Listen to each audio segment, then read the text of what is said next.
to Tamil Nadu, which we haven't tracked for a while. And since then, the DMK's lead now is consolidating clearly at the moment there in Tamil Nadu. They are virtually 2-1 ahead. We are joined by V.A.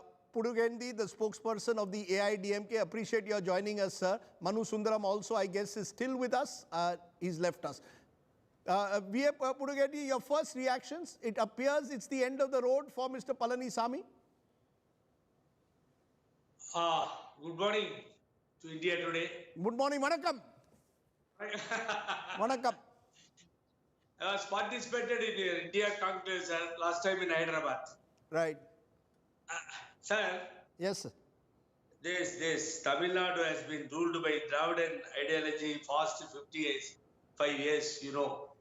That even since former Chief Minister Anna started ruling 1967, still going on this.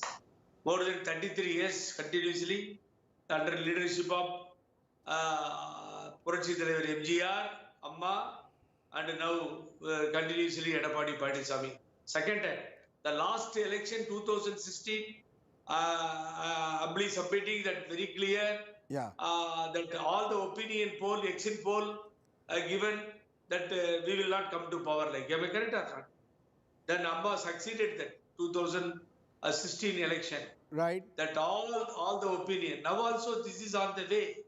Only not complete. Not complete, sir. But the fact is, at the moment, DMK is up 2-1 over you. So I think we have to be very clear. Veera Raghav, should we, the two states I am comfortable at this moment predicting who will be the Chief Minister. Stalin for certain in Tamil Nadu, and in Kerala it appears Pinarayi Vijayan. Give us a sense of what this means. You've known Stalin for years. What does this mean for Stalin, this victory? Is it Stalin's win or is it just anti-incumbency? I think one needs to wait for the final numbers.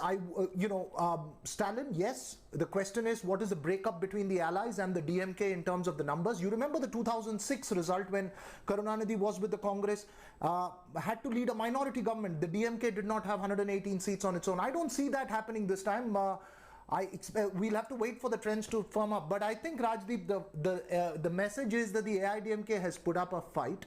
The question is, what's going to happen in the future in terms of breakup between the AIDMK and its allies as well. So when you see the large numbers, remember both sides have a large alliance that they're leading. So when you see the numbers, one needs the breakup of how much the allies are getting. My sense from what I'm picking up is that the DMK seems to be closing close to the 110, 112 mark. Let's look at it now. Leads. You know, you're telling us what's happening. Let's take a look at the lead. Tamil Nadu at the moment. Let's go state by state. Take a look at what's happening in Tamil Nadu at the moment. When you look at the seat matrix here in Tamil Nadu at the moment, the AIDMK leading in 73, down 54. DMK-led alliance 145, that's plus 51. AMMK, significant. Dinakaran's party not opened its account. The one seat where MNM, which is Kamal Hassan's seat, he's leading at the moment in his constituency. So he is winning, but the party is not. So that's as far as Tamil Nadu goes. Clearly, you know, you're establishing a clear lead there. Let's take a look at Assam, which we haven't touched for a while. And here the seat matrix, clearly at the moment, the BJP doing very well now, 76. So, and interestingly, the it's except for lower Assam, where the Congress is winning about 37 seats, the alliance down 8. So the Congress not doing as well as it hoped for. It is across the state now that the BJP is winning. So the best news for the BJP is clearly coming in from Assam at the moment there. If you even look at the alliance-wise in Assam, and that might be interesting if we looked at the Congress-led alliance at the moment. Party share, yes. Rahul is our expert on this. Rahul, party-wise, sorry. Take a look at this. AIUDF leading in 8. They had won 13 last time. So they're down. INC 26 virtually there. So the alliance has also not worked. BOPF is just 2, and the UPPL, which is the Bodo party in alliance with the BJP, is doing better than the Bodoland People's Front. So here clearly the BJP is actually doing better possibly than even in 20. It may not be in overall numbers, but when you had a formidable alliance against your Mahajot, the BJP is still doing very well. It's led to a Assamese consolidation. There's an Assamese, but it's across the state. Interestingly, we thought it will be complete lower Assam one way. To some extent it is, But all the rest of the state, including parts of Barak Valley, are going with the BJP-led alliance. So that's a significant change for the BJP there. But that's also because, you know, and it's an awkward thing to say on TV, that the likes of Himanta Biswa Sarma have been in touch with AIUDF and BPF candidates also. No, but hats off to Himanto, because he has really fought this election, gone across, and he's emerged. This is his election. So let's give him credit there. Kerala, Rahul, let's look at the seat matrix for Kerala.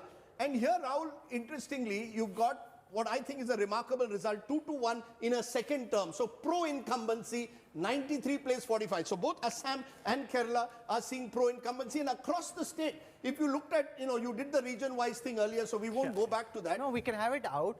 Now, if you typically look at the Malabar region of Kerala, which is where you'd expect the UDF to do well. Huge result. You've got the LDF leading on 35, the UDF only on 24. And many of these 24, which we, you know, when you go into a breakup of the UDF, will be seen to be areas where the Muslim League is doing well. Let's look at party, you know, the alliance share. If we looked at the 24 of this, it's the IUML 16 and the Congress 7. So the Muslim League is getting winning its seats. The Congress is losing. So when it's Congress versus left, Congress is losing in Kerala. No, so we can have that. Just 1 second. I can show you the strike rate.